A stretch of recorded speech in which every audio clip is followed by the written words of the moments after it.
ओम ज्ञानतिमिरन्धस्य ज्ञानाञ्जनशलाकया चक्षुरुन्मिलितं येन तस्मै श्रीगुरवे नमः। श्रीचैतन्यमनोभीष्टं स्थापितं येन भूतले स्वयं रूप कदा मह्यं ददाति स्वपदान्तिकं।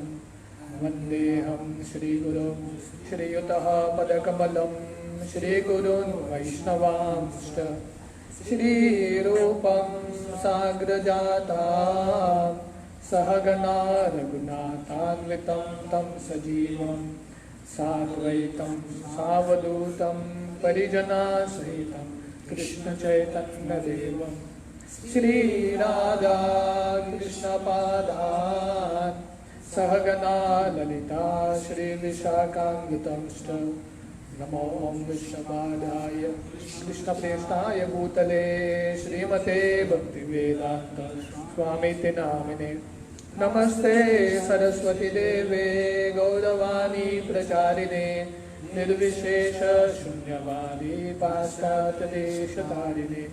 वञ्चाकल्पतरुभ्यश्च कृपा सिन्धुभ्येव च पतितानां पावनेभ्यो वैष्णवेभ्यो नमो नमः। जय श्री कृष्ण चैतन्य प्रभु नित्यानंद श्री अद्वैत गदाधर श्रीवासादि गौर भक्तवृंद। हरे कृष्णा कृष्णा कृष्णा हरे हरे हरे राम राम राम हरे हरे। हरे कृष्ण। टेक्स्ट 32। तमात्मजेर्दृष्टिभिरन्तरात्मना दुरन्त भावा परिरेभिरेपतिम् निरुद्धमपि आसरवत् अम्बुनेत्रयो विलज्जतीनां भृगुवर्य वैक्लवा। The insuperable ecstasy was so strong that the queens who were shy first embraced the Lord in the innermost recesses of their hearts. Then they embraced him visually, and then they sent their sons to embrace him, which is equal to personal embracing. But O chief among the Bhrigus, though they tried to restrain their feelings, they inadvertently shed tears. तो यहाँ पे वर्णन आ रहा है कि जब कृष्ण की पत्नियां कृष्ण को देखते हैं तो उनका भाव, उनका प्रेम इतना था, वो कृष्ण को आलिंगन करना चाहते थे पर उनको शर्म भी आ रहा था। तो इसलिए क्या करते हैं, पहला वो मन ही मन कृष्ण को आलिंगन करते हैं। दूसरा स्टेप 2, वो अपने आंखों से विजुअली कृष्ण को आलिंगन करते हैं। और तीसरा अपने बच्चों को भेजते हैं कृष्ण को आलिंगन करने के लिए। और यहाँ पे वर्णन आ रहा है कि जितना वो अपने भावनाओं को, अपने आंसुओं को रोकने का प्रयास कर रहे थे पर वो रोक नहीं पा रहे थे और उनके नेत्रों से आंसू बह रहा था। Purport: Although due to feminine shyness, there were many hindrances to embracing dear husband Sri Krishna. The queens performed that act by seeing him, by putting him in the cores of their hearts, and by sending their sons to embrace him. तो क्योंकि ये सब स्त्रियां संस्कृत स्त्रियां थी तो इसलिए उनके अंदर लज्जा था जो नेचुरल है। तो इसलिए उनके हृदय से पूरा ये नहीं आ रहा था, हिंड्रेंस, काफ़ी सारे विपदा आ रहे थे, कृष्ण को आलिंगन करूं कि नहीं करूं। पर फाइनली उन्होंने क्या किया, अपने नेत्रों से कृष्ण को आलिंगन किया, अपने हृदय में और अपने बच्चों को भेज दिया। Still the act remained unfinished and tears rolled down their cheeks despite all endeavors to check them. तो उन्होंने कृष्ण को अपने मन में आलिंगन किया, अपने नेत्रों से और अपने बच्चों को भेजा, फिर भी वो अपने भावों को रोक नहीं पा रहे थे और उनके आंखों से अश्रु बह रहा था। One indirectly embraces the husband by sending the son to embrace him because the son is developed as part of the mother's body. तो जब ये जो स्त्रियां हैं, कृष्ण की रानियां हैं, अपने बच्चों को भेजते हैं कृष्ण को आलिंगन करने के लिए, क्योंकि बच्चे माँ के शरीर से आते हैं, तो इसलिए वो इनडायरेक्ट वे है। जैसे चैतन्य चरितामृत में कहानी आती है, जब प्रतापरुद्र महाराज चैतन्य महाप्रभु से मिलना चाहते थे, तब चैतन्य महाप्रभु बोलते हैं नहीं, मैं राजा से नहीं मिल सकता। तो भक्त लोग आके चैतन्य महाप्रभु कन्विंस करते हैं कि आप राजा से नहीं मिल सकते, ठीक है, आप राजा के पुत्र से मिलो, क्योंकि राजा के पुत्र से मिलोगे तो राजा मिलने जैसा हो गया। तो चैतन्य महाप्रभु मान जाते हैं। तो वैसे ही यहाँ पे कृष्ण की जो पत्नियां हैं अपने बच्चों को भेजते हैं। The embrace of the son is not exactly the embrace of husband and wife from the external point of view, but the embrace is satisfaction from the affectionate point of view. तो जब अपने पुत्रों को भेजते हैं कृष्ण को आलिंगन करने के लिए, उनको एक्चुअल जो कृष्ण को आलिंगन करने का जो आनंद है वो प्राप्त नहीं होता, पर एटलीस्ट कुछ तो एक्सटेंट तक वो होता है। The embrace of the eyes is more effective in conjugal relation, and thus according to Srila Jiva Goswami, there is nothing wrong in such exchange of feeling between husband and wife. तो आंखों से जो उनके बीच में जो वार्तालाप हो रहा है, आंखों से कृष्ण को आलिंगन कर रहे हैं।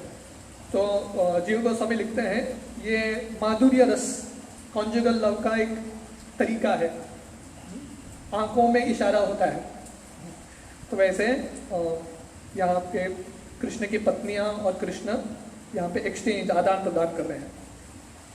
टेक्स्ट 33, यद्यपि असो पार्श्वगतो रहो गतस् तथापि तस्यांग्रियुगं नवं नवं पदे पदे कां विरमेत तत्पदान् चलापि यच्छ्री न जहाति कर्हिचित्।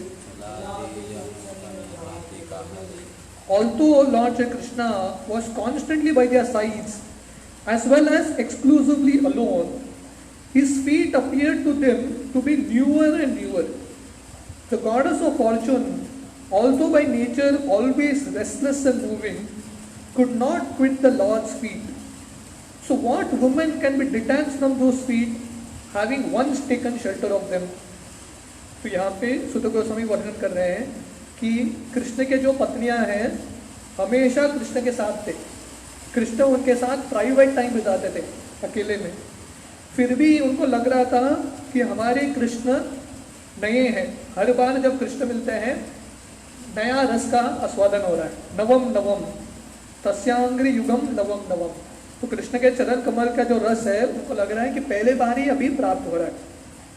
तो यहाँ पे वर्णन आ रहा है कि जो लक्ष्मियाँ हैं, लक्ष्मी का एक नाम है चंचल, एक जगह पे कभी रुकती नहीं है। फिर भी ऐसे जो चंचल लक्ष्मी है कभी भगवान के चरण कमल को छोड़ के नहीं जाती, कभी ब्रेक नहीं लेती।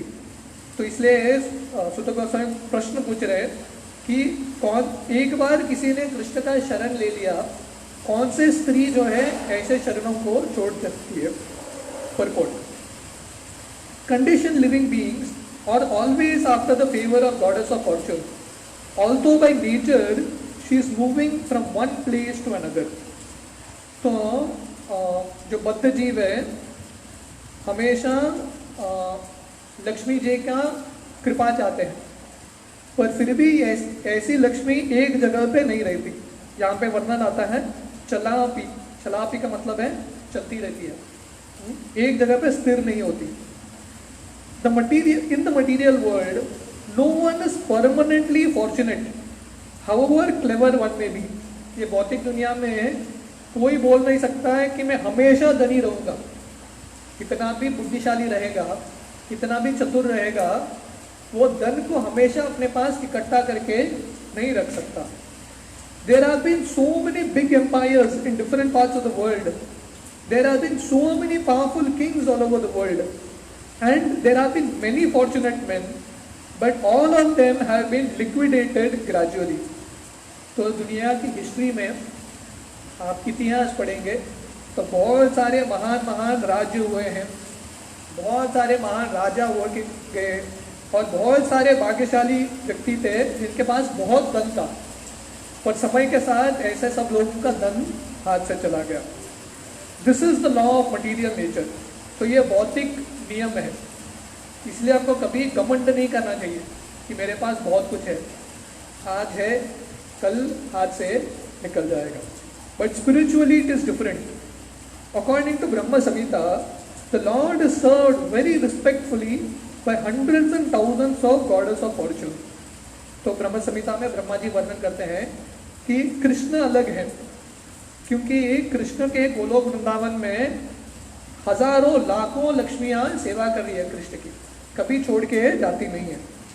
दे are always in a lonely place with also with the lord, but still the association of the Lord is so inspiring, newer and newer, that they can not quit the lord for a moment, even though by very nature they are restless and are moving about।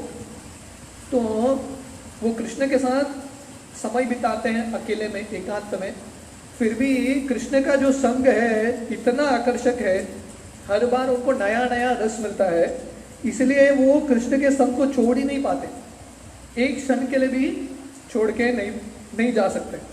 Bhagavatam में 10वें स्कंद में आगे वर्णन आता है कि जब रात के समय रानियां कृष्ण के साथ सोते हैं और जब सूरज का उगम होता है और कृष्ण निकलते हैं बिस्तर से, तो रानियां सूर्य को श्राप देते हैं कि सूरज क्यों आना पड़ा, अभी कृष्ण हमारे से छोड़ के जाएंगे।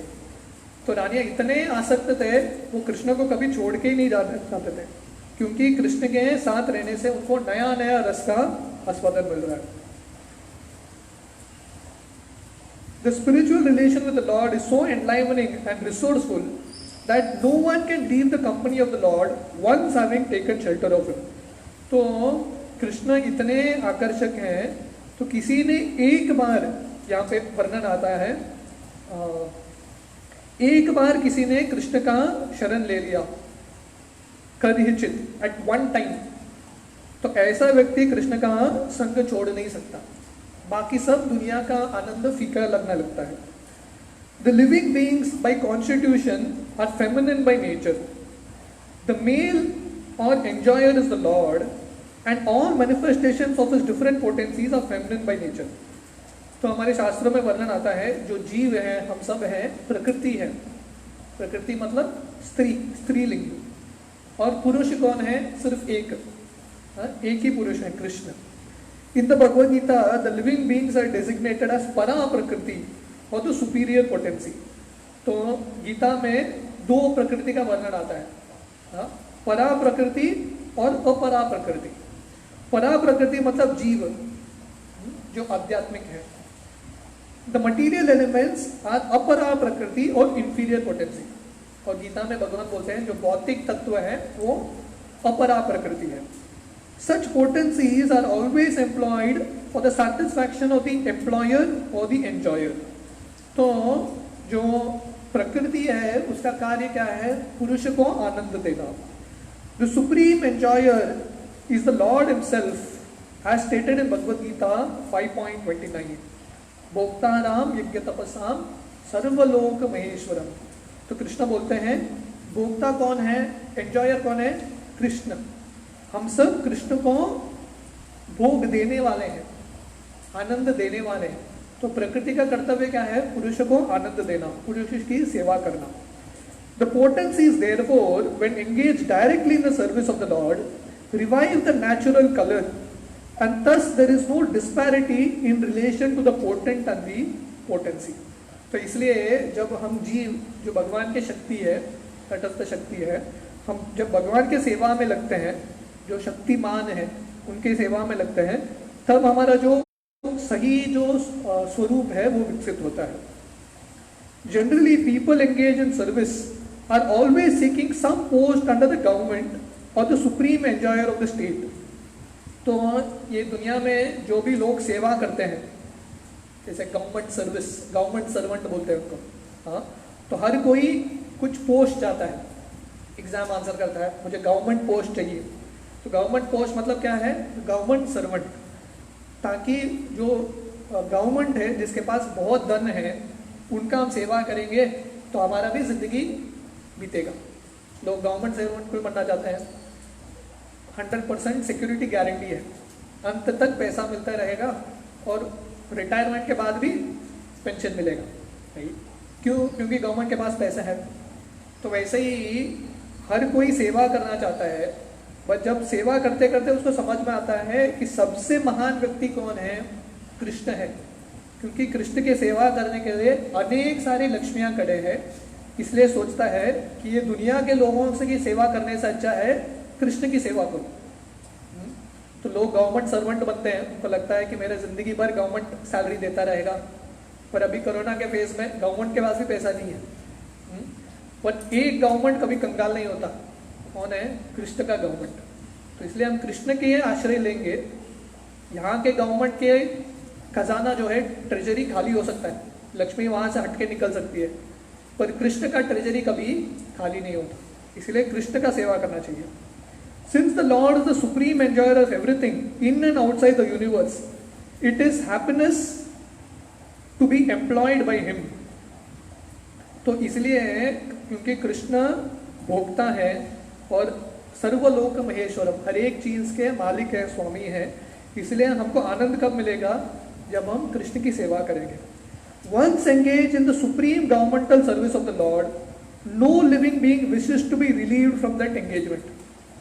तो किसी को यहाँ की दुनिया में गवर्नमेंट सेवा मिल गया, गवर्नमेंट जॉब, मतलब वो खुश हो जाता है, लॉटरी लग गया जिंदगी का। तो वैसे ही यहाँ पे प्रभुपाद बोल रहे हैं कि कोई किसी को भगवान के गवर्नमेंट में सेवा मिल गया, भगवान का सेवा, तो कभी वो सेवा से बाहर निकलने का उसका इच्छा ही नहीं है, इतना आनंद मिलता है उसको, इच्छा ही नहीं रहता। The highest perfection of human life is to seek some employment under the law of supreme service. तो हर कोई दुनिया में काम चाहता है, एम्प्लॉयमेंट। हर एक सिटी में होता है ना, हर एक स्टेट में एम्प्लॉयमेंट एक्सचेंज, वहाँ पे आके फॉर्म भरो, नौकरी मिलेगा। तो प्रभुपाद बोल रहे हैं कि ह्यूमन मनुष्य जिंदगी का सबसे ऊंचा लक्ष्य क्या है? कृष्ण का दास, गवर्नमेंट सर्वेंट नहीं, कृष्ण के गवर्नमेंट का सर्वेंट बनना। तो ये जो एम्प्लॉयमेंट किसी को मिलेगा, ये पदवी किसी को मिलेगा, कृष्ण का सर्वेंट, तो ये पूरे तरह से संतुष्ट हो जाएगा। That will make one extremely happy. वो इतना संतुष्ट होगा कि वो कृष्ण के चरण को कभी छोड़ के जाने का नाम ही नहीं लेगा। वैसे यहाँ पे लक्ष्मियाँ कृष्ण के कमल को कभी छोड़ के नहीं जाती। One need not seek the moving goddess of Fortune without the relation of the Lord. तो प्रभुपाद बोल रहे हैं ये दुनिया में हर कोई, प्रभुपाद ने शुरू कैसे किया था ये तात्पर्य को, कि दुनिया में हर कोई लक्ष्मी चाहता है, हर कोई लक्ष्मी की आराधना करता है। मेरे घर में धन आना चाहिए, सुख सुविधा आना चाहिए, पर प्रभुपाद बोल रहे हैं अलग सा लक्ष्मी की पूजा करने की जरूरत नहीं है। अब कृष्ण का पूजा करेंगे, लक्ष्मी अपने आप आएगी, क्योंकि लक्ष्मी पतिव्रता स्त्री है, अपने पति के पीछे पीछे चलेगी। पर आप सिर्फ लक्ष्मी मांगेंगे और कृष्ण नहीं लेंगे तो ऐसे लक्ष्मी नहीं रहेगी। जिस घर में उनके स्वामी हैं वही घर में लक्ष्मी रहेगी, और कहाँ पे लक्ष्मी निवास करती नहीं है। तो इसलिए प्रभुपाद बोल रहे हैं ये दुनिया के लोगों को अगर धन चाहिए, गवर्नमेंट को धन चाहिए, तो सोल्यूशन क्या है? कृष्ण जिंदगी में लेके आओ। अब कृष्ण जिंदगी में लाएंगे तो ऑटोमेटिकली धन लक्ष्मी भर मात्र में मिलेगा आपके घर में। टेक्स्ट 34। एवं नृपाणां क्षितिभार जन्मनां अक्षोनिभि परिवृत्त तेजसां विद्याय वैरं श्वसनो यतानलम् मितो वदेनो परतो निरायुध। Translation. The Lord was pacified after killing those kings who were burdensome to the earth. They were puffed up with their military strength, their horses, elephants, chariots, infantry, etc. He himself was not a party in the fight. He simply created hostility between the powerful administrators and they fought among themselves. He was like the wind which causes friction between the bamboos and so sparks the fire. तो यहाँ पे सुध Goswami topic change करते हैं, पर connection क्या है पिछले श्लोक और ये श्लोक का, कि कृष्ण जब ये दुनिया में अवतार लेते हैं गीता में बोलते हैं परित्राणाय साधूनाम विनाशाय च दुष्कृताम। तो दो कारण है, अपने भक्तों का रक्षा करने के लिए, उनको आनंद देने के लिए, और जो असुर हैं उनका नाश करने के लिए, उनको मारने के लिए। पर आचार्य बताते हैं कि सबसे प्रमुख कारण क्या है, कृष्ण क्यों आते हैं? अपने भक्तों को आनंद देने के लिए। जहाँ पे जैसे द्वारका वासियों को अपने पत्नियों को आनंद दे रहे हैं, उसके लिए कृष्ण आते हैं। असुर का संग्रह करने के लिए कृष्ण नहीं आते। क्यों? वो अपने आप हो जाता है, अनायास। जैसे यहाँ पे वर्णन आ रहा है, कृष्ण ने बहुत सारे असुरों को नहीं मारा, तो कृष्ण ने क्या किया, असुरों के बीच में झगड़ा पैदा कर दिया। वो सब लोग आके एक दूसरे को मार के गए, और कृष्ण उसमें इन्वॉल्व ही नहीं थे। कृष्ण कहाँ पे इन्वॉल्व है? अपने भक्तों के साथ आनंद प्रदान करने में। ये सब अपने आप होता है। जैसे एक हवे के झोंके से दो लकड़ी घिसता है, दो बम्बू घिसता है और आग लगता है वन में, तो वैसे कृष्ण वो हवे की तरह है, हवे के झोंके की तरह है। ऑटोमेटिकली दो लोग घिसते हैं, दो असुर एक दूसरे से झगड़ा करते हैं और एक दूसरे को मार देते हैं। तो कृष्ण का ये जो असुर मारने का जो लीला है वो ऑटोमेटिकली होता है, कृष्ण उस पर ध्यान नहीं लगाते, इट हैपन्स ऑटोमेटिकली। कृष्ण का मेन फोकस क्या है? अपने भक्तों को आनंद देना। तो यहाँ पे वर्णन आ रहा है, the lord was pacified after killing those kings who were burdensome to the earth. तो जो राजा ये दुनिया के लिए भार हो चुके थे, धरती के लिए, जिनके पास बहुत शक्ति था, बहुत धन था, तो इन सब लोगों को कृष्ण ने आपस में झगड़ा करा दिया और एक दूसरे को मार दिया। तो जैसे हम पिछले श्लोक में प्रभुपाद बता रहे हैं कि लक्ष्मी किसी के पास रुकती नहीं है, तो लक्ष्मी उनसे निकल जाती है। तो कृष्ण के एक बार किसी ने पूछा कि कृष्ण का डेली काम क्या है, what is the daily work of God. तो एक राजा था, अपने मंत्री को पूछता है भगवान का डेली काम क्या है, भगवान क्या करते हैं डेली। तो मंत्री बोला मुझे पता नहीं। तो राजा बोला तुम नहीं बताओगे मैं तुमको मार दूंगा। तो मंत्री राज्य से भाग गया, तो लगा राजा पागल हो गया, राज्य से भाग गया। और जब राज्य के बाहर गया उसने एक किसान को देखा, और किसान ने मंत्री को देखा, तो लगा कि मंत्री बहुत निराश है। तो किसान ने पूछा क्या प्रॉब्लम है। तो मंत्री ने बताया ऐसा ऐसा राजा प्रश्न पूछ रहा है। तो किसान बोला मुझे उत्तर पता है। तो मंत्री बहुत खुश हो गया, तो बताओ मुझे। बोला नहीं, मैं राजा के सामने बताऊंगा उत्तर। तो मंत्री एक किसान को लेके गया राजा के पास, और राजा ऊपर सिंहासन पर बैठा था, स्टेप्स के ऊपर, और एक किसान नीचे है। तो राजा ने पूछा बताओ उत्तर क्या है, भगवान का डेली काम क्या है। तो एक किसान बोलता है बताऊंगा, पहले आप उधर से उतरो, नीचे आके पूछो। तो राजा उधर से उतर के आता है, पहले तो गुस्सा आता है, फिर भी कैसे कंट्रोल करके नीचे आता है, और किसान ऊपर चढ़ के सिंहासन पर बैठ जाता है, और वहां से राजा को देख के पूछ रहा है अभी प्रश्न पूछो, क्योंकि उत्तर देने के लिए ऊपर होना चाहिए व्यक्ति, प्रश्न पूछने वाला नीचे होना चाहिए। तो राजा को इतना गुस्सा आता है, राजा फिर भी पूछता है भगवान का डेली काम क्या है। तो किसान बोलता है यही भगवान का डेली काम है, जिनको घमंड है उनको नीचे उतारते हैं, और जो नम्र है उनको ऊपर चढ़ाते हैं। तो यहाँ पे वही वर्णन आ रहा है कि भगवान जो घमंडी राजा है, ऐसे राजाओं को एक दूसरे के साथ झगड़ा कराते हैं और उनको निकाल देते हैं, और जो नम्र भक्त है पांडव युधिष्ठिर जैसा, इनको राज्य देते हैं। Purport. As stated above, the living beings are not factual enjoyers of things which are manifested as God's creations. तो पिछले श्लोक में प्रभुपाद ने बताया कि जो जीव हैं भोक्ता नहीं है। हाँ, भोक्ता कौन है? कृष्ण है। The Lord is the genuine proprietor and enjoyer of everything manifested in His creation.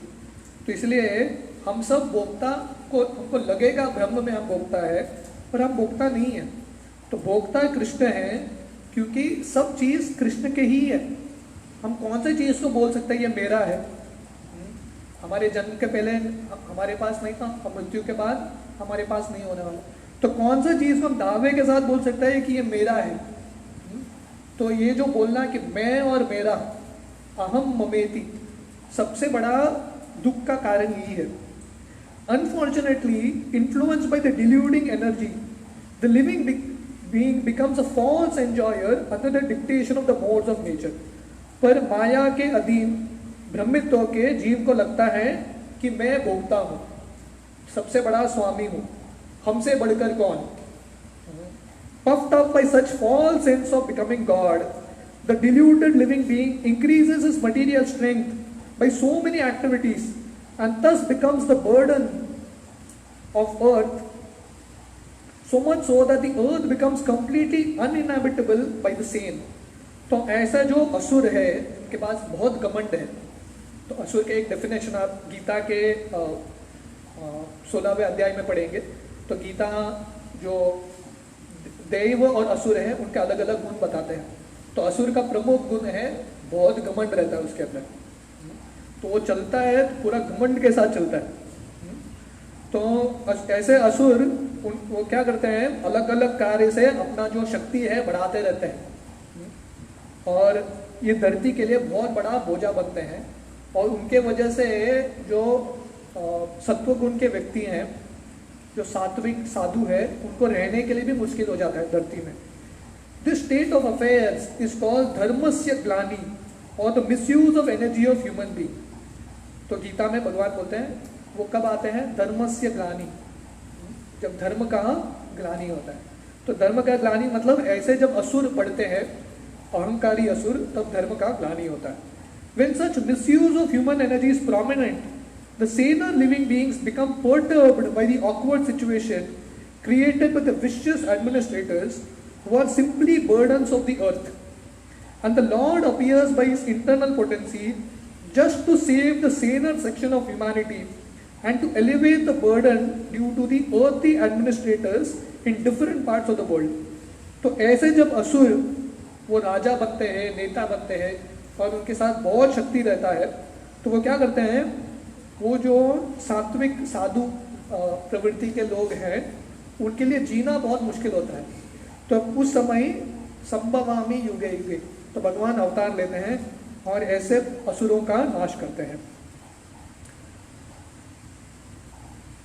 He does not favor either of the unwanted administrators, but by his potential power, he creates hostility between such unwanted administrators as the air creates fire in the forest by the friction of the bamboos. तो भगवान क्या करते हैं, अपना प्रयास से ये सब मारने की जरूरत नहीं है. भगवान इन असुरों को साथ में लेके आते हैं, क्योंकि दो असुर भी साथ में नहीं आते, उनके बीच में झगड़ा होता है. इन दो असुरों को साथ में लाते हैं, जैसा हवा का झोंका दो लकड़ी को साथ में आता है और एक दूसरे से झगड़ा करते हैं. The fire in the forest takes place automatically by the force of air, and similarly the hostility between different groups of politicians take place by the unseen design of the Lord. तो जैसे हवे के झोंके से आग लग जाता है, पता ही नहीं चलता कब आग लगे, आग लग जाता है. तो वैसे ही ऐसा लगता है कि ऑटोमेटिकली हो गया. तो वैसे ही भगवान दो जो नेता हैं, दो देश है जो असुरिक मार्ग में लगे हैं, ऐसे एक दूसरे से झगड़ा करते हैं और एक दूसरे को मार देते हैं. The unwanted administrators, puffed up by false power and military strength, thus become engaged in fighting among themselves over ideological conflicts and so exhaust themselves of all powers. तो ऐसे जो असुर हैं एक दूसरे से झगड़ा करते हैं, उनका अलग अलग विचार रहता है. हर एक असुर का देखने का विचार अलग है, तो एक दूसरे से झगड़ा करके अपने आप को मार देते हैं. The history of the world reflects this factual will of the Lord, and it will continue to be enacted until the living beings are attached to the service of the Lord. तो अब history पढ़ेंगे, महाभारत पढ़ेंगे कि उसके पहले भी history पढ़ेंगे, उसके बाद हिस्ट्री पढ़ेंगे, हमेशा ये होता रहा है. असुर एक दूसरे के साथ झगड़ा करते हैं और एक दूसरे को मार देते हैं. तो भगवान ये सब करते हैं. तो प्रभुपाद बोल रहे हैं ये आगे भी होगा. जैसे बोलते हैं हिस्ट्री रिपीट्स इटसेल्फ. हम पहले के इतिहास क्यों पढ़ना चाहिए, क्योंकि हम पहले के इतिहास से नहीं सीखेंगे, वो जो इतिहास है फिर से घटेगा, फिर से बार बार घटता रहेगा जब तक जीव भगवान के भक्त नहीं बनते. In the Bhagavad Gita, this fact is vividly described. 7.14. It is said, the deluding energy is my potency, And thus it is not possible for the dependent living beings to supersede the strength of the material modes. तो गीता के 7वां अध्याय 14वें श्लोक में भगवान बोलते हैं, देवी हेश गुणमयी मम माया दुरत्यया। दुरत्यया का मतलब है बहुत मुश्किल है, तो माया से कोई जीत नहीं सकता, माया हर एक को हरा देगी। But those who take shelter in me, the personality of God Shri Krishna, can cross over the gigantic ocean of material energy. पर गीता में भगवान बोलते हैं, मामेव ये प्रपद्यन्ते मायाम एताम तरन्ति ते। तो माया को पार करना असंभव है, दुरत्यया, इम्पॉसिबल। पर जो भक्त भगवान का आश्रय लेते हैं, ऐसे भक्त माया के सागर को पार कर देंगे। This means that no one can establish peace and prosperity in the world by fruitive activities और बाय स्पेक्युलेटिव फिलॉसफी और आइडियोलॉजी। तो इसका मतलब है कि दुनिया में कोई शांति या जो सुख समृद्धि है पा नहीं सकता अपने कर्म के वजह से, ज्ञान के वजह से, तर्क की वजह से पा नहीं सकता। द ओनली वे, सिर्फ एक ही मार्ग है। अगर कृष्ण के ये दुनिया में शांति चाहिए, आनंद चाहिए, सुख चाहिए, एक ही मार्ग है, is to surrender unto the supreme person of godhead and thus become free from the illusion of the deluding energy। तो ये माया को पार करने के लिए एक ही मार्ग है, मामेव ये प्रपद्यन्ते, टू सरेंडर अनटू कृष्ण, और कोई मार्ग नहीं है। कलो नास्तेव नास्तेव नास्तेव गतिर्नियता। तो इसलिए तात्पर्य का और एक सेक्शन है, छोटा सा पैराग्राफ, तो हम कल शाम को पढ़ेंगे, शाम को।